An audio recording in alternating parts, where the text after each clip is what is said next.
The noise, I couldn't stand the noise anymore.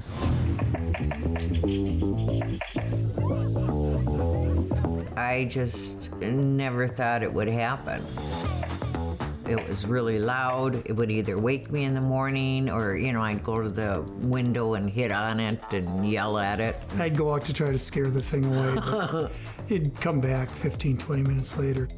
Our siding was relatively new. It was probably 8 years old. It was engineered wood siding.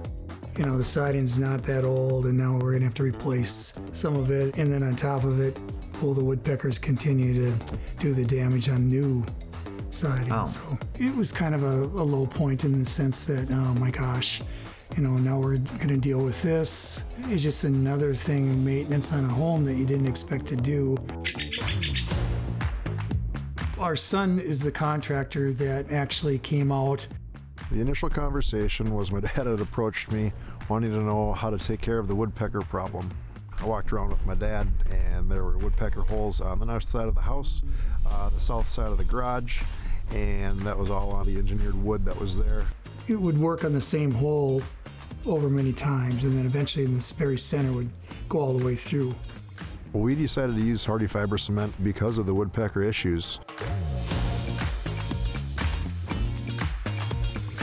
Roy was very insistent that this was a product that you definitely would want on your house.